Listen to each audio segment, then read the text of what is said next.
Welcome everyone. Today we're going to talk about the Proface remote HMI software, but more specifically exporting and importing server lists. Well, to start off, let's say we have a Proface HMI connected to a PLC or one or more devices. We are connected via Ethernet to a wireless network or even the internet. If I have a tablet, smartphone, or other iOS or Android device, you can use remote HMI to remotely view and control one or more HMIs. In fact, these HMIs could be at different facilities throughout the world. Now, aimed primarily at mobile devices, we can create a server list, a list of all the HMIs we want to remotely view. In fact, this list can become huge. You can have up to 100 servers or HMIs compiled in the list. Okay, so I have this list of servers set up on my device. What happens if I buy a new mobile device? Or I want to share my list with somebody else?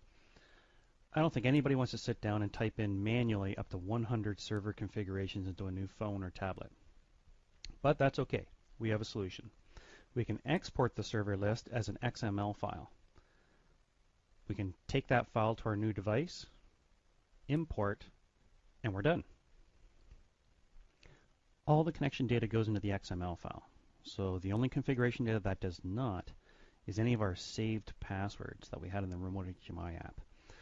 Now this is kind of obvious for security reasons. You don't want your file accidentally getting into the wrong hands containing all your passwords for all your processes across the planet. Not good. So the passwords are not included.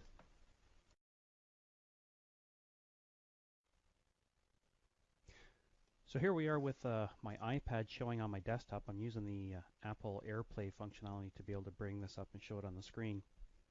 If I want to go ahead and export this list of HMIs I've got configured here, I can go export, and there it is. It just created the XML file for me. So now, the only problem with iPads is trying to get the file off of them. You can either download a program which can browse the files on the iPad, and then I've never found it very easy, but get that file off the iPad somehow. But the easiest way is to go to your iTunes. And in your iTunes software, when you plug your iPad in, I've got my iPad plugged in via USB into my computer here, and I go to iPad, then to apps. If you scroll all the way down the bottom, you'll see remote HMI, and there's that server info XML file that we've been referring to. Now this is live with the iPad, so if I actually click on this file, I hit the delete key on my computer to delete that file, it's gone. If I go back over to my iPad and I do an export,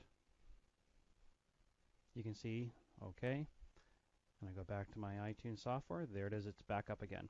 So it is in fact live. So when you delete things or add things here, it goes immediately on your iPad, assuming it's already plugged in, of course. So there's no need to hit the sync button down here. Now once I've got it in here, if I want to share it with somebody, I just merely use the Save To, choose a folder, select, and that's it. The file's been put in there. In fact, here's the folder over here, and there's the server file.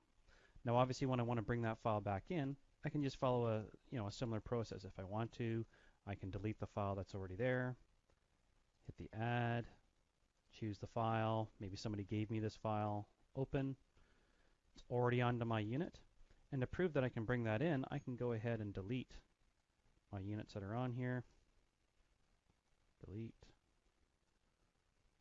delete, and I can go ahead and import this time.